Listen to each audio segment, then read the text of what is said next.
Good morning, everybody. Welcome to Storytime with Mr. Ross and Archie the Owl.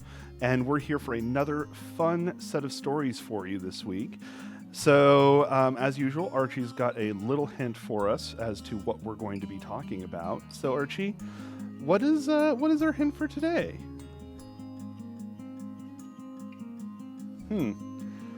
So, Archie's telling me that we're going to be talking about a ballerina? That's different. And a princess? I wonder what those two things have in common. That's interesting. I mean, I guess a princess can be a ballerina. Is that it, Archie? No? Okay, so it's not the Princess Ballerina show. Well, we'll figure it out. But before we get started on our books, we need to get started with our opening song, which is The More We Get Together. So go on and follow along at home as best you can. The more we get together, together, together, the more we get together. Sorry. I don't know why I'm apologizing. Anyway. The more we get together, together, together, the more we get together, the happier we'll be. 'Cause your friends are my friends and my friends are your friends. The more we get together, the happier we'll be. Woo! Good job, everyone. Great singing. Yeah. Okay, so I guess let's just see what our first book is, shall we? So Archie's going to bring this one over to me. And our first book here is called Waking Beauty by Leah Wilcox and illustrated by Lydia Monks. Okay, well that should be a lot of fun. I'm still not seeing the well, you know what? Let's just read the book first. Maybe we can get the pattern in a little bit, okay? All right, so Archie's just going to fly right back over here and hang out with Ralph. And in the meantime, we're going to get started.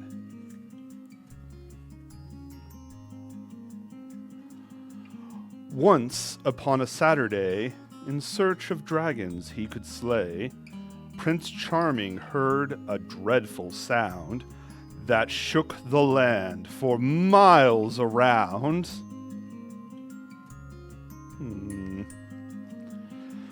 It thundered from a castle tall. He raced to scale its prickly wall.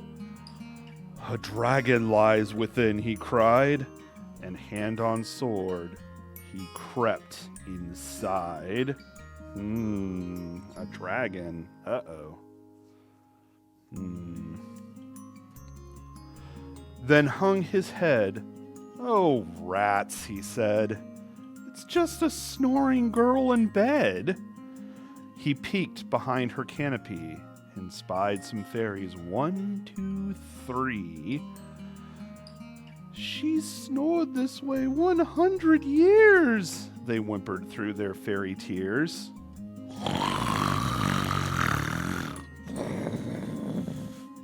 Wow, that does sound pretty loud. That long, he frowned. She sure sleeps late. Wake her up, why do you wait? The fairies scowled. Don't be so dense. She'll only wake up for a prince. We see you finally made the trip. Now give the girl a little lip. Okay, he said, if you insist. He drew his mouth up in a twist. Well, you know, I guess that's, yeah.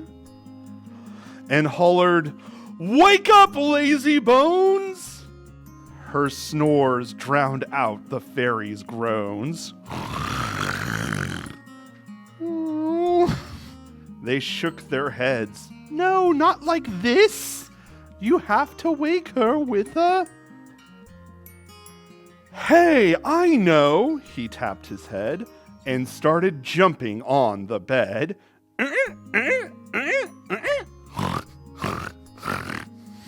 Beauty shot up, hoops and all, then sailed down like a parasol.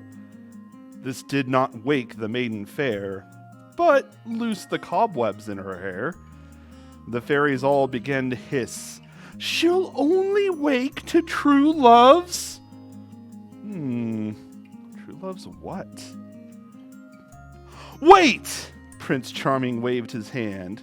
"Don't worry, girls, I understand." And stooping o'er her snoring snout, he dumped a water pitcher out.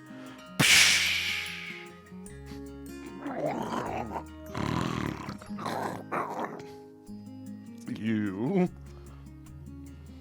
On she slept. She did not stir.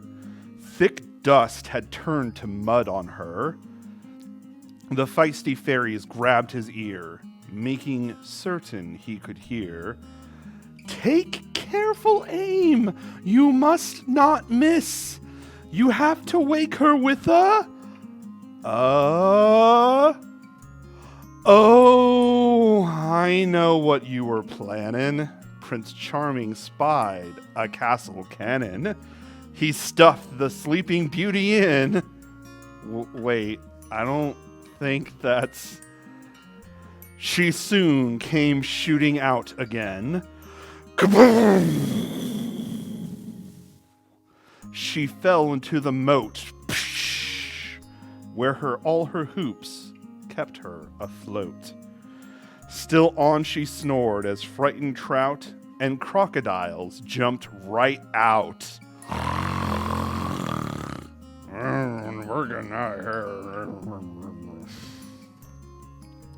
Prince Charming fished the girl ashore. The fairies yelled, "Enough! No more!" They fluttered round him, feeling frantic. "How can you be so unromantic? She won't have ever after bliss until you wake her with a what? Maybe it rhymes with bliss. Do we know anything that rhymes with bliss? Kiss! Oh, that makes so much more sense. Okay. The prince's knees began to shake. His noble heart began to quake. 100 years of morning breath. Wow, that could be the kiss of death. He poked her muddy, matted curls. "I've heard that there are germs on girls." He wiped her mouth clean with his shirt. "I hope," he squeaked, "this doesn't hurt." Will it hurt, I wonder? I mean, I don't think so. His puckered lips met Beauty's, and in her sleep, she kissed him back. Prince Charming smiled. "Not bad," he said.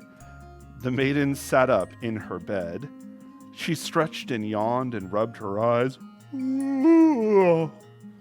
Then, much to everyone's surprise, she popped Prince Charming with her fist. "Who said that you could have a kiss?" The pummeled prince slid down, poor chap, and fell asleep on Beauty's lap. I'm not quite sure that's sleep, but fair enough. Beauty groaned and bent to shake him. "Fairies, tell me how to wake him." "Oh, just let the poor boy sleep," they said. And tired too, they went to bed. But fairy tales can't end like this. We know she woke him with a kiss. And that is the end. Woo! Yay! Oh, I think Archie fell asleep a little bit there. Uh-oh, sorry, Archie. Was that... Are you tired, Archie? Said a little bit. Yeah, that's okay. I get tired sometimes too. But, I think that was an interesting story, but I'm still not sensing a theme here. Oh, Archie told me today's stories are about dresses. That's right. National Dress Day is tomorrow. Wow, how could I forget? Okay, well, Archie finally got through to me at least. I might be about as dense as Prince Charming there, but let's go on ahead and sing a song, though, real quick, shall we? Ooh, yeah, Archie's really excited for this one. So, this song is going to be sung to the Mulberry Bush tune, and this is called This Is the Way, and we're going to talk about how you put on different types of clothes. So, we will have the lyrics for you on screen down at the bottom here. Go on ahead and follow along as best you can. This is the way we put on our shirt, put on our shirt, put on our shirt. This is the way we put on our shirt so early in the morning. And how do you do that, huh? Oh, you put it over your head, right? Yeah. All right, let's go with the next one. This is the way we put on our pants, put on our pants, put on our pants. This is the way we put on our pants so early in the morning.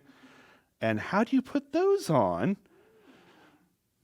No, Archie, you don't just jump into them. That's really hard to do, okay? No, you can try, but I don't think I can do that. Maybe Archie can do that, but I can't do that. So, no, you just kind of pull them up your legs, just like that. All right, so let's do one more verse, huh? This is the way we put on our shoes, put on our shoes, put on our shoes. This is the way we put on our shoes so early in the morning. Okay, so how do we put on our shoes, Archie? Archie tells me he doesn't wear shoes. Yeah, that does make sense. Well, that makes sense, but then how did you know how to put on pants? I think, okay, Archie's not actually sure how he knows that. But anyway, for shoes, you just slip them on your feet just like that. See? Slip them on your feet. So, yeah, that was a lot of fun. That was some good singing at home, everyone. And, we've learned some cool stuff as well. And now, let's go on ahead and do another book, huh? Shall we? Ooh, yeah, Archie's very excited for this next one. And this next one is called Lettice, the Dancing Rabbit. And it's by Mandy Stanley. Aw, that seems like a lot of fun. And look, she's wearing a dress too. It looks like some kind of, maybe a tutu, something like that. She does look like a ballerina for sure.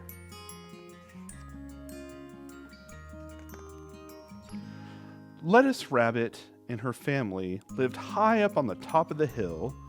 Nibble, nibble, hop, hop. Every day was the same. Until the day Lettice saw a picture pinned to a tree. It was then she knew that she wanted to be a dancer more than anything else in the world. Oh yeah, there's a ballerina picture up there. Wonder why it was pinned to the tree though. Lettice hopped to town all by herself. She'd never been so far from home in her life. It was exciting. There were lots of busy people, noisy babies, chatty children, and great big dogs. Roof, roof. Lettice peeked in an open door and saw dancers just like in the picture. Please, may I join in? Asked Lettice shyly. Yes, said the surprised teacher. But first you must get dressed in ballet clothes. Lettice didn't know what to do. She had never worn clothes before. You can get them at the shop where we get ours, called out a little girl. Well, that's a good idea. At the shop, Lettice tried on all the clothes, but the dress dragged on the floor. Aww. The shoes were like flippers. Whoa, those are really big. And the sweater was huge. Lettice began to cry. Oh, I'll never be a ballerina. Then the clerk brought out a ballerina doll. All the doll's clothes fit perfectly. Aw, yay! Now Lettice was ready. Aw, well that's great. Yeah, she looks like she's ready to go. Lettice hopped back to the ballet class. First, she had to learn the ballet positions. She watched and listened very carefully. The ballet teacher showed her how to hold her head high so her ears would look graceful. Lettice worked very hard. She turned out her long toes, she stretched up her arms, and she tried not to wobble. That's really hard for me at the very least. When she jumped, it looked as though she were flying. When she twirled and whirled, she was almost a blur. Oh wow, she's having so much fun. Look at that. Every week, Lettice went to town for her class, and at home she practiced every spare minute of the day, which is a really good way to learn how to do something. You just have to do it a lot. The teacher thought Lettice was very special and was amazed at her extraordinary jumps. Lettice worked so hard that each night she went to bed very tired, but happy. Aww. Little rabbit snoring away. A few weeks later, it was time for the end-of-term show. Lettice had been chosen for the starring role. She had a gorgeous costume. Oh, there was even a tiny crown. All of Lettice's family had come to see her. Lettice was so nervous. She thought she wouldn't be able to dance at all. Uh-oh. The lights went down, and the music began. Lettice took a deep breath and leaped onto the stage. She glittered and twinkled and soared through the air. The rabbit family was so proud. They clapped their soft little paws all through the show. Aw, yay, go Lettice, woo! When it was all over, Lettice and the other dancers were talking about the fun they had. The rabbit family didn't want to bother her, so they went home. Wait for me, squeaked Lettice. But they didn't hear her. Oh, poor Lettice was tired and alone. As she slowly walked home, it began to rain. She just wanted to crawl into the warm, cozy burrow and fall fast asleep. Oh, poor Lettice. The next day, the rabbit family was busy collecting apples, cabbages, and carrots for a picnic. Lettice won't want to come, said her brothers and sisters. She's a star now. Oh, Lettice felt very hurt. How could they go off without her? She pulled off the crown and threw off the dress. She kicked off her shoes and scrambled out of her tights. Wait for me, she cried, racing up the hill. She could feel the sun on her fur, the grass between her toes, and the wind in her ears. It was wonderful. Lettice had found out what it felt like to be a ballerina, but she knew that being a rabbit was, by far, the very best thing in the world. Well, I mean, sometimes you also might learn something's not for you, and that's okay. So that is the end. Woo! Okay, Archie, come on over. I think Archie's still a little tired. He keeps falling asleep. But, okay, and yeah, that is our stories for this week. But the fun isn't over quite yet, because tomorrow, if you like the tutu that you just saw in the story, we're going to teach you how to make one of your very own on Crafty Kids. Doesn't that feel exciting? Woo! So in honor of National Dress Day, we will be making some tutus. And for this, you're going to need some tulle, just kind of a few, bolts of tulle, a ribbon, probably big enough to tie around your waist, some scissors, and just to make sure that everything stays in place, you might want some staples, but that's about it. No sewing required. So if that sounds like something you'd be interested in, be sure to tune in tomorrow morning for that. But otherwise, we only have one more thing to do, and that is to sing our closing song, right, Archie? Yeah, okay. So let's go on ahead and sing that then. And just so you know, that is the Itsy Bitsy Spider, so follow along as best you can. The itsy bitsy spider went up the water spout. Down came the rain and washed the spider out. Out came the sun and dried up all the rain, and the itsy bitsy spider went up the spout again. Woo! Awesome singing, everyone. That was great. All right. Well, thank you so much for joining us today. We really look forward to seeing you again next week. And until then, have a great rest of your day, a great rest of your week, and we'll see you next time. Bye-bye. If you liked this video, be sure to like and subscribe on YouTube. And like and share on Facebook. Help us share our stories with as many kids as we can. Thanks everybody.